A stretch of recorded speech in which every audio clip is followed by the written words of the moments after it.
Esta es la entrevista de Fausto Yepes, hoy con... Estamos ya a este momento en contacto con el economista Daniel Legarda, ministro de Producción, Comercio Exterior, Inversiones y Pesca, para hablar sobre el fortalecimiento de la política productiva y también sobre la firma del acuerdo comercial con Corea. Economista Legarda, gracias por estar con nosotros. Fausto Yepes les saluda, bienvenido. Fausto, un cordial saludo a todos ustedes, a su audiencia, y un gusto poder dirigirme a ustedes. Esta es mi primera entrevista como ministro de Producción, Comercio Exterior, Inversiones y Pesca. Gracias, economista. Gracias nuevamente por estar con nosotros, ministro. Y comencemos por la segunda parte. Creo que lo más reciente y sobre lo cual hay una expectativa importante es respecto del acuerdo comercial con Corea del Sur. Son más o menos 3 meses desde que se iniciaron los diálogos. ¿En qué estado está? ¿Cuáles son las expectativas que tienen en el poco tiempo que resta del gobierno de llegar a acuerdos con Corea del Sur? Es correcto, el titular que fue introductorio a la noticia y a la entrevista dice mucho de lo que en realidad vamos a hacer en esta corta gestión de tiempo, porque evidentemente tenemos un cierre anticipado de la administración, pero que de alguna forma ha mostrado un importante avance en la cartera de producción en su conjunto, con los 4 viceministerios que maneja esta cartera de Estado, y por supuesto algunos hitos que hay que priorizarlos de cara a esa corta tiempo que tenemos de administración. Uno de ellos es precisamente el acuerdo comercial con Corea del Sur, pues luego de que se cerraron ya las negociaciones, la parte técnica de las negociaciones quedó ya cubierta. Hemos estado solamente en el proceso interno entre la revisión jurídica, posteriormente será la traducción, para poder llegar a la firma del acuerdo como tal. Esos procesos están avanzando y estaremos haciendo las gestiones necesarias para que podamos tener la firma de este acuerdo en el mes de septiembre, que será liderado por el presidente de la República, y para dejar como otro legado importante dentro de la agenda comercial y la agenda productiva del país, a los que se suman ya los acuerdos de China y Costa Rica, que fueron ya firmados, ¿no? En esos casos son 2 acuerdos que ya han sido firmados, pero es más o menos el tiempo que tenemos previsto para el caso del acuerdo con Corea del Sur, que insisto, esa negociación ya se cerró y por lo tanto espera la firma. Es en la gestión en la que nos enfocaremos, por supuesto, como un hito importante en estos últimos meses. ¿Qué sector podría haberse fortalecido dentro de este acuerdo con Corea del Sur? Bueno, hay varios, Fausto. En realidad la agenda comercial contempla los intereses de todos los sectores del país, tanto para los sectores que tienen un potencial de exportación, en todos los mercados, me refiero a no solo Corea, sino China y Costa Rica, tanto los sectores que tienen un potencial de ampliar sus exportaciones, los sectores que también tienen un interés en poder comprar maquinaria, materia prima, insumos de manera un poco más eficiente, barata o de mejor calidad. Y por supuesto también toma en cuenta los intereses de aquellos sectores e industrias que podrían tener sensibilidades o tienen sensibilidades frente a acuerdos específicos, ¿no? En este último caso, particularmente en el caso de China, que hemos abordado todas esas sensibilidades. La proyección que tenemos con Corea del Sur en particular, respondiendo a su pregunta, al ser un mercado de un poco más de 50 millones de habitantes con un altísimo poder adquisitivo, un altísimo ingreso per cápita, es que nuestras exportaciones fácilmente podrían triplicarse, es decir, superar los 500, 700 millones de dólares en el corto plazo, en el mediano plazo, porque actualmente tenemos unas exportaciones que están bordeando los 120, 130 millones de dólares en ese mercado, pero que no reflejan todo su potencial justamente porque enfrentan barreras muy altas, barreras arancelarias muy altas. Un ejemplo para ello, el banano, tiene un arancel de 30%, pero así tenemos otros productos como procesados de alimentos, productos de madera, incluso productos de la cadena de plásticos, por ejemplo, que hay un interés de exportar. Son estas fibras de PET reciclado, que son una materia prima y un insumo importante para varias industrias que Ecuador está exportando y que tienen interés también de llegar al mercado Corea del Sur, pero tiene un arancel, en este caso, de 15%, si no estoy mal.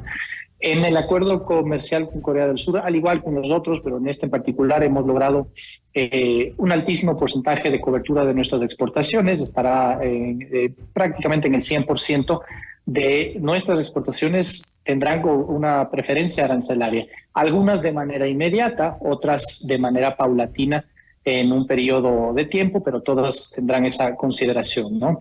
Esto se junta, Fausto, con la gestión que ya venía desarrollando el ministerio con el exministro Julio José Prado al frente, de encadenar la agenda comercial como parte de una agenda mucho más amplia, productiva, que tiene varios otros programas que también continuaremos su impulso con mucha fuerza, pues van a quedar para trascender a la administración que tome las riendas del país en noviembre o diciembre próximo. Suponemos que se vendrá también una suerte de recuperación respecto a las exportaciones de Corea hacia Ecuador. Tuvieron un freno entre el 2021 y 2022. Esto podría también significar que se retome estas exportaciones, insisto, desde Corea hacia Ecuador. Sí, las negociaciones y el comercio es en doble vía, ¿no? Entonces hablamos de exportaciones, hablamos de importaciones también. Mil disculpas que se cortó un poco, estoy en el celular, entró un mensaje. Bien, no. Decía, el comercio es en doble vía, entonces hay exportaciones e importaciones. En el caso de las importaciones, del total de importaciones, la pregunta es válida porque me permite poner en contexto las cifras. Del total de compras que Ecuador realiza cada año desde Corea del Sur, en promedio 75%, es decir, 75 de cada $10, de cada $100 aproximadamente, corresponden a maquinaria, insumos, materias primas y bienes de capital. Pues Corea es un proveedor importante de este tipo de productos para el país. Alrededor de un 25 al 28% según el año corresponden a algunos bienes de consumo, dentro de los cuales están equipos de tecnología, automóviles, algunos aparatos tecnológicos también, que también son importantes para la ciudadanía, ¿no? Muchos de estos productos ya tenían arancel cero. Ejemplo, celulares o algunos aparatos tecnológicos ya tenían arancel cero. Pero con el acuerdo lo que hace es se consolida el arancel cero para que no cambie el día de mañana el arancel para los productos provenientes de Corea, en este caso China, en el acuerdo con China. Y lógicamente mejorará el espacio para otros productos que son de interés de ese país, como por ejemplo el caso de vehículos, el caso de autopartes, que también provee equipo pesado de transporte, camiones y demás, ¿no? Pero hay otro tema interesante, Fausto, que en este acuerdo ha sido incluido. Hemos hablado de bienes, que es muy importante, pero hay un componente también importante de servicios, inversiones y cooperación. Y hago mucho énfasis en este último porque Corea del Sur es un país que ya de por sí es muy importante en lo que a cooperación respecta para Ecuador. Cooperación en el ámbito productivo, en varios otros ámbitos, pero el productivo, que es el que nos corresponde a nosotros, es una cooperación sumamente activa. Al tener un acuerdo comercial, nosotros preveímos que era necesario también tener un capítulo de cooperación muy potente que potencialice aún más la cooperación que ya tiene Corea del Sur con el país. Y eso se logró en el acuerdo comercial, en el capítulo específico de cooperación. Esto de alguna forma tiene también relación con el interés que tiene Corea del Sur de sus sectores productivos de poder invertir en América Latina. Ya tienen a México actualmente como un hub de varias empresas coreanas que se han instalado en ese mercado. Pero básicamente eso atiende hacia el mercado de Norteamérica y en una pequeña parte al mercado de América Latina. Aquí se presenta una oportunidad para poder tener también inversión de empresas coreanas en distintos sectores, manufactura, servicios y demás, infraestructura inclusive, que se van a potencializar mucho con el acuerdo comercial, el acuerdo estratégico de cooperación económica, que se denomina así por sus siglas en inglés, pues cubre una arista muy amplia de ámbitos de cooperación que, insisto, atado a la inversión puede potenciar muchísimo a la producción en el país, a la mejora de su infraestructura y, por supuesto, lo que esto refiere en empleo, exportaciones y mejora del bienestar para todos nuestros ciudadanos. Y hablando todavía de la política productiva y también la firma de otros acuerdos, aún creo que uno de los pendientes quedará el tema de México, la Alianza del Pacífico, y hablemos, por ejemplo, el caso de Panamá.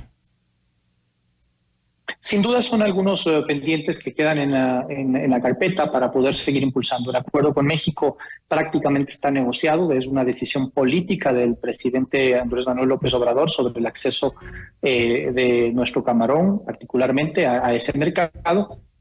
Hubo escenarios inclusive en la mesa, eso lo hemos discutido y por tanto la negociación en términos técnicos quedó avanzada. En algún momento pienso yo que eso se podrá reabrir. No podría decirle en qué tiempo porque depende de la decisión de México en este caso.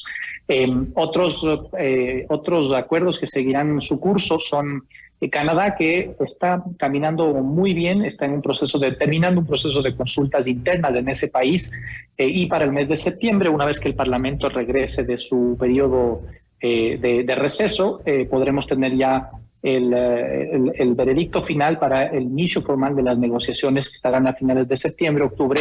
En ese sentido, esta administración dejará el proceso iniciado con equipo y con presupuesto para que la siguiente administración pueda continuar con esa importante negociación. Y paralelamente se siguen las gestiones con los otros países que usted ha mencionado. ¿Cuáles son los puntos críticos con Canadá? En realidad es un tema de tiempos ahora para poder iniciar la negociación. Cada país tiene su procedimiento y en este caso nosotros estamos por concluir ya el nuestro, que es a través de una autorización previa que da el Comité de Comercio Exterior para el inicio de las negociaciones. En el caso de Canadá, luego de los informes sobre los diálogos exploratorios que hemos ya concluido hace un par de días atrás, ese informe debe pasar hacia el gabinete y del gabinete hacia una no oposición por parte del Parlamento canadiense en este caso.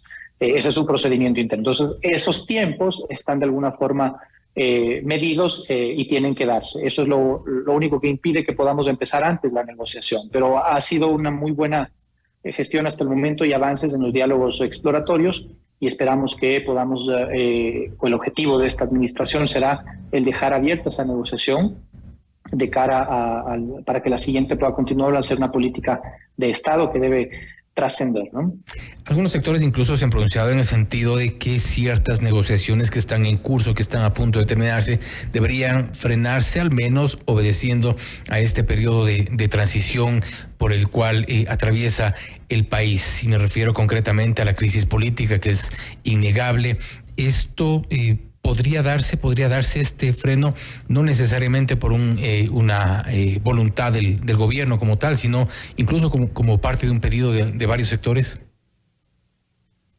En realidad no hemos tenido esos pedidos, Fausto, más bien creo que aquí, y debo ser claro en esto, transparente totalmente, el sector productivo ha sido el principal impulsor de la agenda comercial. Cuando me refiero al sector productivo, me refiero ampliamente, desde los grandes actores hasta los pequeños, medianos, y se ha hecho un trabajo muy importante de poder consolidar su participación a través del denominado cuarto adjunto productivo, en donde no solamente se han llevado a cabo o se han tenido en cuenta los criterios y los insumos que los sectores pueden dar para establecer una posición negociadora de país en los acuerdos que ya hemos cerrado, por ejemplo, en las negociaciones técnicas, insisto, con Corea, el cierre de China y Costa Rica que ya se ha tenido, la misma negociación con México que llegó en su momento ya al punto más alto, y las que se siguen en gestiones como, por ejemplo, República Dominicana y Panamá. Estas negociaciones no deben tener un freno en ese sentido, pues hacen bien al país, son positivas para el país, porque lo que van a permitir es ampliar la inserción de Ecuador en los mercados internacionales. Sean estos mercados pequeños, como el caso de Costa Rica o Panamá, por ejemplo, que son países con población pequeña, Fausto, y que incluso muchas veces se recibe algunas críticas de decir, bueno, ¿y por qué no se prioriza Estados Unidos u otros países en donde tenga más impacto las exportaciones? Y la respuesta a esto es, la política comercial prioriza aquellos países en donde exista un interés de nuestros sectores productivos. Y tenemos intereses de exportación y de mayor integración en Costa Rica y en Panamá, por ejemplo, y en República Dominicana, pero los tenemos también en China y Estados Unidos. Y es por eso que la gestión contempla un amplio panorama en ese sentido. Ahora, tal vez a lo que se refería es la continuidad respecto al proceso interno de ratificación, ¿no? Es tal vez normal que se haya generado algún tipo de expectativa sobre qué pasa cuando se ha declarado la muerte cruzada y se ha cortado el tiempo de la administración. Pero nuevamente, revisando esto desde el punto de vista técnico y de los cronogramas que representan la aprobación de los acuerdos comerciales, no hay una mayor afectación al cronograma que se tiene internamente para la ratificación de estos acuerdos. En Ecuador, en nuestro país, el proceso es que luego del cierre técnico, las revisiones jurídicas, viene la firma. Después de la firma viene un proceso de revisión en la Corte de Constitucionalidad para la constitucionalidad, la revisión de la constitucionalidad de los acuerdos, y después de esto hay una ratificación en la Asamblea Nacional. Ahorita no tenemos Asamblea Nacional, es lógico, pero la Asamblea se instalará a finales del mes de septiembre, inicios de octubre, según lo que el cronograma que hemos visto del CNE.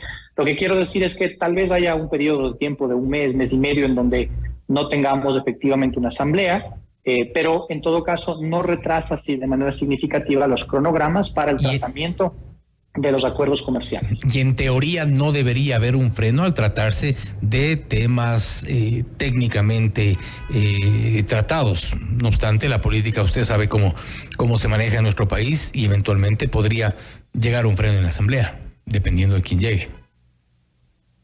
Bueno, es importante dividir aquí en dos espacios esto. El uno, el que ya he hecho énfasis, ¿no? El hecho de que las negociaciones se han llevado de manera transparente con todos los sectores productivos y los sectores conocen los resultados. De hecho, 2 acuerdos que ya están firmados son públicos, están colgados en nuestra página web. La gente puede acceder no solo al texto, porque a veces es complejo de entenderlo, sino algunos recursos informativos que hemos puesto también en vigencia. Insisto, son de carácter público y están allí. Pero además hemos hecho un esfuerzo muy grande, incluso con la asamblea, cuando todavía había asamblea, habíamos comparecido en alrededor de 8 diferentes ocasiones para informar sobre los avances que se habían generado en las distintas negociaciones, en los distintos frentes, además de el tratamiento directo diario con los diferentes sectores productivos. Entonces, en realidad, todas las sensibilidades que en su momento se negociaron han sido abordadas y correctamente tomadas en cuenta en los equilibrios de la negociación. Entonces, eso por un lado. Segundo, al momento no mantenemos negociaciones sensibles específicas que podrían de alguna forma generar alertas desde el punto de vista políticas, claro. Político, ¿no? Porque, por ejemplo, ya los acuerdos que he mencionado, Corea del Sur, China, Costa Rica, ya fueron negociados. Corea espera su firma, es un proceso más interno. Los otros ya fueron negociados y son públicos. Y en otros espacios, como el de Canadá que he mencionado, pues no se ha abierto la negociación todavía en específico. Hemos visto solo el marco general. No se ha abordado todavía al detalle de productos o servicios. Y en el caso de otras negociaciones que son con economías de tal vez que generan menos sensibilidad porque son más del tamaño de Ecuador o más pequeñas, caso de República Dominicana, caso de Panamá, el interés del sector productivo, del sector empresarial, pequeño, grande, mediano del país, agrícola, industrial, es de continuar con esta agenda porque, insisto, aquí las palabras clave son política de Estado, 3 palabras claves. Esta política continúa y debe continuar independientemente de la administración que está al frente. Importante que se haga también el acompañamiento con todos los sectores involucrados en este tipo de negociaciones. Ministro, nuevamente gracias por haber estado con nosotros. Muchas gracias a ustedes, Fausto. Un cordial saludo desde el Ministerio y el mensaje final simplemente es que continuaremos con mucha más fuerza el trabajo realizado no solo desde el Frente de Comercio Exterior, sino también de la mejora de la agenda de competitividad, la subcartera de pesca, que tiene temas muy importantes, y por supuesto la gestión complementaria de promoción de exportaciones e inversiones, que también ha generado importantes resultados para el país. Tendremos también espacio para hablar sobre el resto de temas. Ministro, nuevamente gracias. Ha sido el economista Daniel Legarda, ministro de Producción, Comercio Exterior, Inversiones y Pesca, para hablar sobre los acuerdos comerciales, también el fortalecimiento de la política productiva, cómo avanzan cada uno de los acuerdos. Hemos hablado ampliamente también respecto de lo que ocurre con Corea del Sur. $50 millones se podrían triplicar las exportaciones a ese país tras los acuerdos. No obstante, también el resto de los acuerdos con otros países como Panamá, Canadá, Israel, República Dominicana, Costa Rica avanzan. Esto es Notimundo Estelar, siempre bien informados.